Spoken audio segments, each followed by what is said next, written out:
As the world continues to battle with a pandemic, a new threat is emerging as a byproduct of governments around the world attempting to print their way out of a health crisis. As you may have noticed over the past 18 months, the price of nearly everything has jumped up, while your wage has stayed flat. If we roll back to film to the start of 2021, we were told by our Federal Reserve that this rapid rise in inflation was, quote, transitory, a temporary problem that would go away as soon as the economy normalized. Just as 2 weeks to flatten the curve turned into 2 years, 1 quarter to flatten inflation turned into 1 year. Now, as we witness home and stock prices go parabolic, many are beginning to fear the possibility of their cash savings evaporating while it sits within bank accounts that pay 0.01% interest. Then there is the other side of that story. Those looking to move their money elsewhere are battling with an obvious issue. With prices for stocks and real estate at record levels, the idea of placing your hard-earned money into a market that is red hot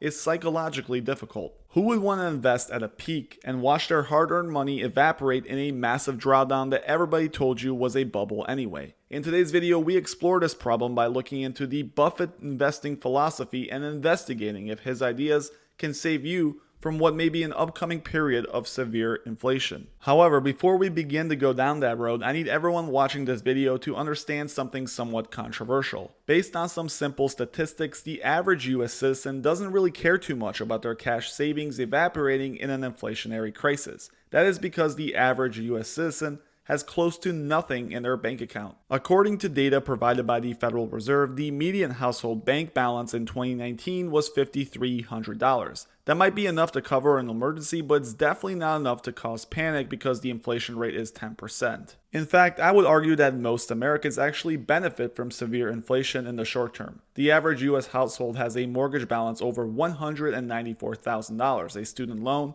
of $57,000, car loans totaling $30,000, and a credit card balance over $14,000. That is essentially a short position on the US dollar, and inflation actually has the opposite price effect on long-term fixed loans. Therefore, you may find it surprising that many in the bottom 50% of our economy simply don't care too much about inflation until it begins to severely impact their purchasing power within things like rent, food, gas, and entertainment. So far, this impact has not been felt by those in the bottom quartile. Wage increases have been most beneficial for those at the very bottom and very top, and emergency government assistance has made up for job losses in the same way. The true inflation test will come later this year when assistance goes away and lower and middle wages begin to slip away, failing to keep up with the rapidly rising cost of living. Now, for those with significant cash savings, the question is simple. Do you invest at record highs or keep your guaranteed cash positions hoping that inflation isn't as bad as predicted? To answer, we look at Warren Buffett. Earlier in the decade, he was asked a specific question: what is the best protection and investment during inflation? And his answer may surprise you. Take a listen. The next year is projected about between 5 and 6%. We're going to end this fiscal, that's 31st March, at about 8%. I know you've often said that inflation swindles the equity investor, and it is perhaps the best alternative amongst other alternatives as a hedge against inflation. But given the fact that we're dealing with fairly high levels of inflation in India, what would your advice be to people who are investing? What should they change? What should they do? Yeah, well, inflation, Keynes said it many years ago that it's an invisible tax that only one man in a million really understands, and it's a tax on people that have had faith in their currency that the government's issued. The best protection, the best investment against inflation is to improve your own earning power, your own talents. Very few people maximize their talents, and if you increase your talents, they can't tax it while you're doing it. They can't take it away from you. So if you become more useful in your activities, your profession, doctor, lawyer, whatever it may be, that is the best protection against a currency that might decline at a rapid rate. As you just heard there, Warren gives you the most cliche answer of all time, basically saying invest in yourself so you can prove your ability to generate additional income. And while he's absolutely right, it's not the answer most people are looking for. Most want to know where to place their hard-earned money before a severe inflation scenario takes place. And unlike others on YouTube, I'll just give it to you straight.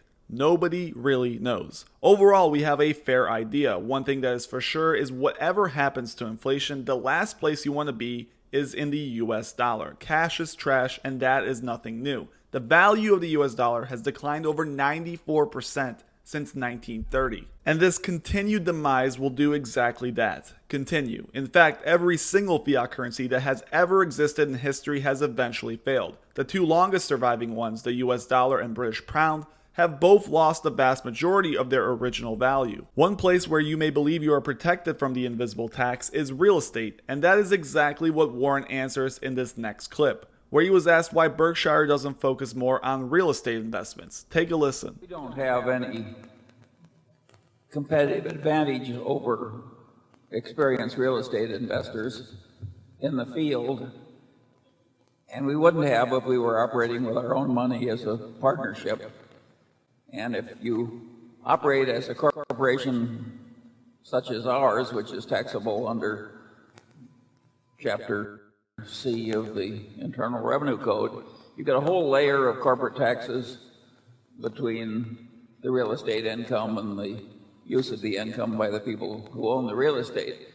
There is a lot to break down from that clip, but in reality, the answer Warren gives is basically a summary of why real estate is a lousy investment vehicle for Berkshire Hathaway specifically. What him and Munger emphasize is that for C Corporation, this investment doesn't make sense because they are essentially double taxed. But for the individual investor, things are very different, especially in inflationary periods where the interest rate is near zero like it is today. In this post by John Wake on realestatedecoded.com, the author breaks down that despite this rapid rise in home prices, the economics of home ownership haven't really changed that much since 1990. You can read the full article linked in the description below, but essentially he claims that taking the Case-Shiller House Price Index and adjusting for inflation and adjusting for mortgage interest rates reveals something shocking. The real monthly mortgage payment for an average American is actually lower today than in 1990. The truth is that real estate tends to keep up with inflation, and with long-term fixed loans at 2.9%,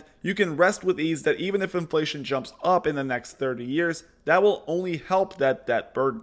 Warren and Charlie's problem with this sector also stems from the fact that they believe it's hard to find a misprice in the real estate market, especially given today's financing environment. They like buying deals, and we saw what happens when financing suddenly runs dry like it did in 2007. In many parts of the country, prices fell well over 50% and remained depressed for years. It is in these times when everyone is fearful and those with extreme leverage are wiped out is when people should buy and go all in. Predicting future prices long term is very difficult. On one hand, if we compare our market to Canada or China, home prices could run much higher despite recent increases. And on the other, we could face a severe economic crisis that results in a massive move down, just as it did in 2008. Ultimately, Warren's philosophy on protecting against inflation is centered around something else. Take a listen and observe.